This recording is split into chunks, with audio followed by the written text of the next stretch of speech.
Welcome to Gizzeria, the kiteboarding paradise. The 2022 season of the Kitefoil World Series is on, and it's now time for the second stop of the series that will eventually crown the top kiteboarders.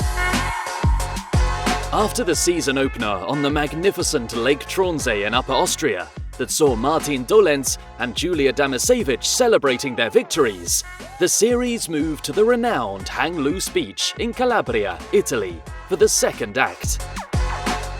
For over 10 years, the crystal clear waters of the Gulf of Santa Eufemia has hosted elite riders. And many of the sport's strongest representatives consider Gizzeria their favourite location for action.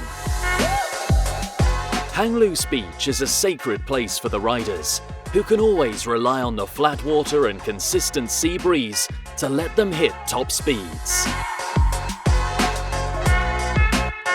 Many people say that this is one of the best spots in the world for kitesurf, but principally because it is a windy spot, because we have a thermic wind and the Venturi effect in the same times every day in spring and summer.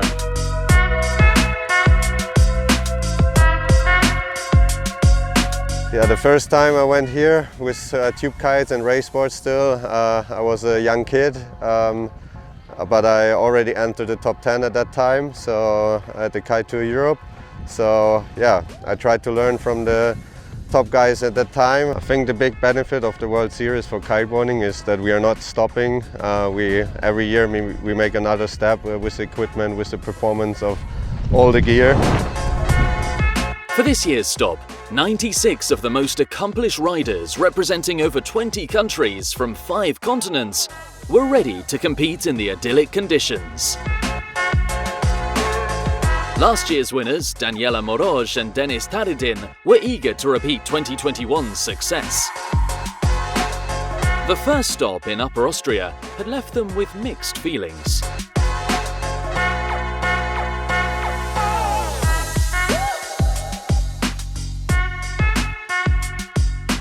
I won my first World Championship in 2016. I won every single regatta after that up until Lake Tronsay, which was the last stop of the Kitefoil World Series. And it was 32 consecutive international regattas, which is quite a lot. But yeah, now the sport is just getting so much more competitive and the margins are closer and the racing is much tighter, which is very exciting and it's great for the sport and really pushes me to become just a better athlete. Last year I won this event. I was the first big win in my career, pretty much because I was super consistent, no crashes, and I was able to fight until the last race. The first stop of the World Series in Austria, we just had it a little over a month ago. It was super tricky conditions with the light wind, barely keeping the kites in the sky, big shifts of wind, so lots of tactics and lots of luck were involved. As expected, the competition was fierce from day one, with the top athletes fighting, their eyes on the prize and ready to try any tactic to get to the top. Gizzeria is a venue that makes many riders eager to attempt a port tack start that can be rewarding at times, but, as in any form of sailing, is very risky.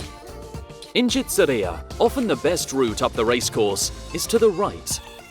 A right-hand racetrack means it's important to get on port tack as quickly as possible, and the fastest way to do that is a port tack start. Gizzeria is well known to favour the right-hand side of the racecourse, and I really hesitated, and then I just thought it's too late to turn back, so I went for it and found my spot, and it was fine. It's all about weighing the risk and the advantages you can get out of the port starts. I think yesterday, if you would make it through the line and start clear, you would get a really big advantage. If you want to race clean, have a really consistent day, maybe that's not the best option. Everything that here confirms that the port tack starters are crazy.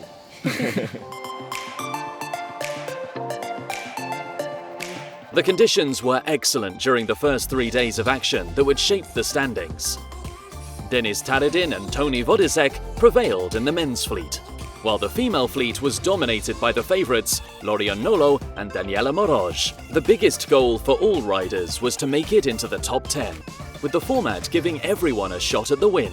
The medal series is really cool. We're trying a slightly new format for the Kitefoil World Series at the moment. So you have the top 10 from the qualifying series, and it goes into 2 semi-finals, and it literally gives anyone a chance to take the overall win, and it's all based on race wins and getting those bullets away, and kind of you can literally come from the back and go to the top if you win 6 races on that final day.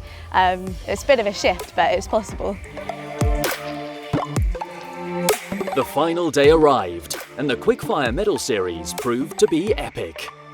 The men's fleet saw the Italians Lorenzo Boschetti and Riccardo Pianosi prevailing in the semi-finals. Despite having the difficult task of getting one more win against Theo Daramcourt and Axel Mazzella respectively, Ellie Aldridge and Poema Newland made the 2 remaining spots in the women's final. Axel Mazzella is really strong in every condition, and is an adversary in every day. It's possible to come in front of you. It's really hard to beat.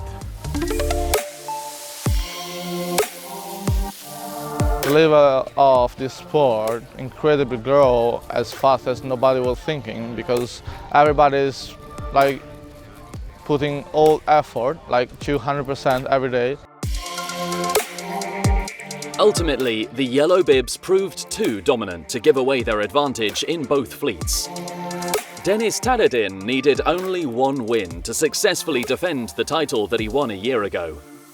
Vodisek was in the lead for most of the race, but Taradin was breathing right down his neck, waiting for the opportunity to strike. A small mistake in the timing of his jibe slowed Vodisek down, who struggled to make it to the downwind mark, opening the door for Taradin, who came past, full speed, and jibed fast round the last slalom mark inside Vodisek and charged across the line in first place, taking the race win and the title. It took only 1 race to seal the deal. I'm really happy about that, winning 2nd time in a row in Gizzeria. Big time. In the women's final, Lorian Nolo demonstrated she was in the best of shape and didn't require much time to secure the win she needed in order to be crowned the Queen of Gizzeria. I think I can't stop smiling. I'm just so happy. Since I've crossed the line, it's just like a massive wave of emotions, and yeah, it feels really good.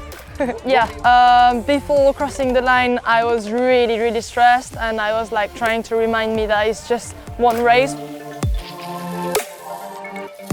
Whilst the competition in the Kitefoil World Series is fast and furious, and the acrobatic skills of the riders whilst moving at breathtaking speed may look out of this world, there is a simple and fun way to get to this level. Since 2021, the A's youth foil class is the pathway to Olympic kitefoiling, and the 2022 European Championship was held in Gizzeria at the same time, allowing the young riders to rub shoulders with their idols. Gian Andrea Stragiotti from Switzerland was convincingly crowned European champion just a few months after winning the Worlds in Sardinia. A closing ceremony in Hang Loose Beach saw these exceptional athletes waving goodbye to one of their favourite locations, full of new memories and unique experiences. Today we just finished the Kitefoil World Series here in Gizzeria, and amazing again, delivered full program race. Every day we got a great breeze, and 15 races plus 1 today on the main fleet, plus the semi-final and final. The 2022 Kitefoil World Series has already provided plenty of drama, and Gizzeria delivered as always. The next stop for the series is Gran Canaria, with a stop scheduled for late November. But until then, the elite riders will showcase their skills in the Formula Kite European Championships in Nafpaktos, Greece, and Formula Kite World Championships in Cagliari, Italy.